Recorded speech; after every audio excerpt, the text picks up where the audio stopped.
और विशेष रूप से होली से कुछ दिन पहले सीकर जिले में खाटू श्याम जी का विशाल मेला आयोजित किया जाता है, जिसमें राजस्थान सहित अन्य प्रदेशों के श्रद्धालु भी बाबा के दर्शन करने आते हैं। खाटू श्याम जी की कहानी महाभारत काल से शुरू होती है, जिसमें उनका नाम बर्बरीक था। बर्बरीक भीम का पौत्र और घटोत्कच का पुत्र था। बर्बरीक बचपन से ही एक बहुत अच्छा योद्धा था।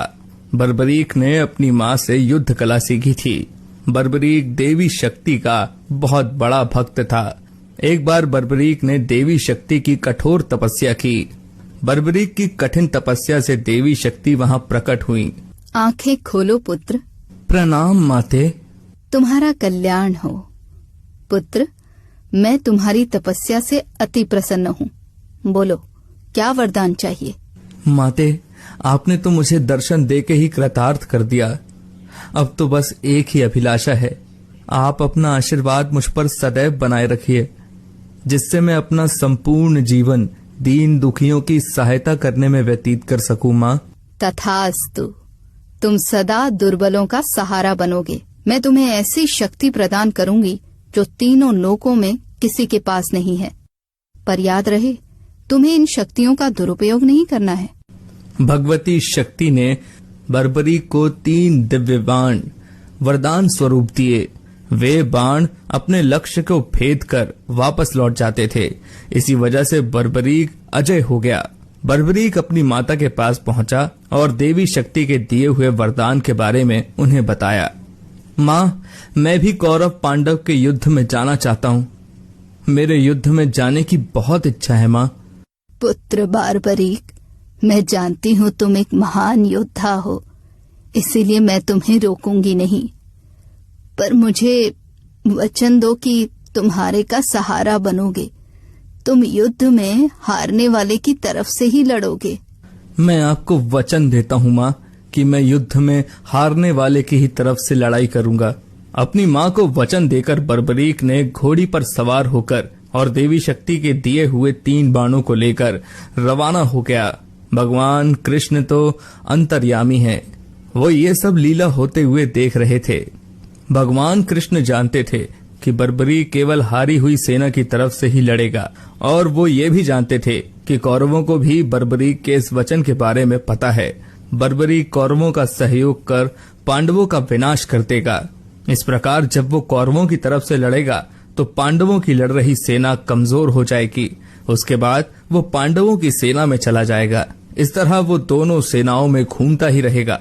श्री कृष्ण को पता था, अगर बर्बरीक इस युद्ध में शामिल हुआ तो कोई भी सेना नहीं जीत पाएगी और अंत में कौरव पांडव दोनों का विनाश हो जाएगा और केवल बर्बरीक ही शेष रह जाएगा। इसलिए रास्ते में ही श्री कृष्ण ने ब्राह्मण का वेश धारण कर बर्बरीक को रोका। बर्बरीक को रोकने का अब एक ही उपाय है, मुझे बर्बरीक से उसके शीश का दान मांगना होगा। श्री महावीर योद्धा, तुम कौन हो? ये कुरुक्षेत्र की रणभूमि है। तुम कौरवों और पांडवों के युद्ध में क्या कर रहे हो? हे ब्राह्मण देव, मैं घटोत्कच का पुत्र बर्बरीक हूँ। मेरा प्रणाम स्वीकार कीजिए। मैं महाभारत के युद्ध में सम्मिलित होने आया हूँ। ऐसा कैसे हो सकता है पुत्र कि तुम मात्र 3 बाण से युद्ध में सम्मिलित होने जा रहे हो? ब्राह्मण देव, ये बाण कोई साधारण बाण नहीं है। इनमें से मात्र 1 बाण भी शत्रु सेना को परास्त करने के लिए पर्याप्त है, और ऐसा करने के बाद बाण वापस तरकश में ही लौट आएगा। अच्छा, तो फिर इस पीपल के पेड़ के सभी पत्तों को छेद कर दिखाओ जरा। बस इतनी सी बात ब्राह्मण देव, अभी किए देता हूँ। बर्बरीक ने ब्राह्मण रूपी श्री कृष्ण की चुनौती स्वीकार कर ली। बाण ने अपने लक्ष्य से तुरंत छूटते ही सारे पत्तों को भेद डाला और वापस आकर ब्राह्मण रूपी श्री कृष्ण के पैरों के आसपास चक्कर काटने लगा, क्योंकि उन्होंने भी एक पत्ता अपने पैर के नीचे छुपाया था। ब्राह्मण राज, अपना पैर यहाँ से हटा लीजिए, वरना ये आपके पैर को भी भेद देगा। ये तीर अपने लक्ष्य को पूरा किए बिना तरकश में नहीं लौटते हैं। बर्बरीक के तीर अचूक हैं, लेकिन अपने निशाने के बारे में खुद बर्बरीक को भी पता नहीं रहता है। असली रणभूमि में अगर मैं सभी पांडव भाइयों को अलग अलग कहीं छिपा भी दूं ताकि वो बर्बरीक का शिकार होने से बच जाएं, तब भी बर्बरीक के तीर किसी को नहीं छोड़ेंगे। इन अचूक तीरों से कोई भी नहीं बच सकता है। हे वीर योद्धा, मैं तुम्हारे साहस की सराहना करता हूँ। मैं तुमसे दान स्वरूप कुछ मांगना चाहता हूँ। ब्राह्मण राज, अगर मेरे वश में होगा तो मैं आपकी इच्छा स्वरूप दान की अभिलाषा जरूर पूर्ण करूंगा। मैं वचन देता हूँ ब्राह्मण राज, आप मुझसे दान में जो भी मांगेंगे मैं आपको मना नहीं करूंगा। मुझे तुम्हारा शीश दान चाहिए पुत्र, क्या तुम ऐसा कर सकते हो? आप कौन हैं? मुझे अपना परिचय दीजिए। आप मुझे ब्राह्मण नहीं दिखाई देते, कृपया करके मुझे अपने वास्तविक रूप से अवगत कीजिए। बर्बरीक की प्रार्थना करने पर भगवान कृष्ण अपने रूप में आ जाते हैं। बर्बरीक उन्हें प्रणाम करता है। वासुदेव कृष्ण, आप स्वयं मेरे शीश दान की अभिलाषा हेतु आए हैं। बर्बरीक, युद्ध भूमि की पूजा के लिए एक वीर वर क्षत्रिय के शीश दान की आवश्यकता होती है और तुम महावीर महायोद्धा हो, अतएव मैं तुमसे शीश दान मांगता हूँ।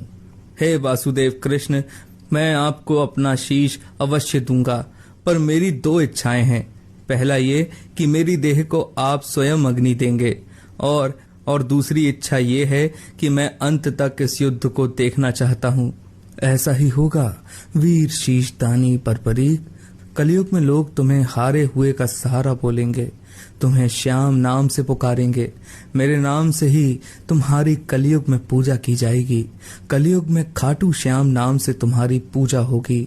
फाल्गुन माह की द्वादशी को बर्बरीक ने अपने शीश का दान दिया। बर्बरीक को ब्रह्मा जी ने एक श्राप दिया था, जिसके मुताबिक उनकी मृत्यु पृथ्वी लोक पर भगवान कृष्ण के ही हाथों होगी, तभी वो श्राप से मुक्त हो पाएंगे। बर्बरीक का सर युद्ध भूमि के समीप ही एक पहाड़ी पर सुशोभित किया गया, जहां से बर्बरीक ने महाभारत का संपूर्ण युद्ध देखा। युद्ध की समाप्ति पर पांडवों में आपसी बहस होने लगी कि युद्ध में विजय का श्रेय किसको जाता है। इस पर श्री कृष्ण बोले, तुम सबको आपस में विवाद में पड़ने की कोई आवश्यकता नहीं है। बर्बरीक का शीश संपूर्ण युद्ध का साक्षी है, अतः उससे बेहतर निर्णायक भला कौन हो सकता है। ठीक है वासुदेव, फिर हम इस निर्णय को जानने के लिए बर्बरीक के पास ही चलते हैं। पौत्र बर्बरीक, तुमने तो युद्ध को बहुत ध्यान से देखा है, क्या तुम बता सकते हो हम सब वीरों में से इस युद्ध को जीतने का श्रेय किसे जाता है? श्री कृष्ण ने ही इस युद्ध में विजय प्राप्त कराने में सबसे महान कार्य किया है। उनकी शिक्षा, उनकी उपस्थिति, उनकी युद्ध नीति निर्णायक थी। मुझे तो युद्ध भूमि में सिर्फ वासुदेव कृष्ण का सुदर्शन चक्र घूमता हुआ दिखाई दे रहा था, जो कि शत्रु सेना को काट रहा था। इस धर्म युद्ध को जीतने का संपूर्ण श्रेय भगवान श्री कृष्ण को ही जाता है। वीर बर्बरीक, तुम धन्य हो, तुमने बिल्कुल सही निष्कर्ष दिया है। इसके पश्चात सभी पांडव बर्बरीक के निर्णय की सराहना करते हैं और भगवान कृष्ण से क्षमा मांगते हैं, क्योंकि वो जानते थे यदि स्वयं वासुदेव न होते तो ये धर्म युद्ध जीतना असंभव था। धर्म की विजय स्वयं वासुदेव कृष्ण के कारण ही हुई थी। भगवान कृष्ण के आशीर्वाद से बर्बरीक को कलयुग में श्याम नाम से पुकारा जाने लगा। आज भी खाटू श्याम जी महाराज के अनेकों भक्त पूरी कहानी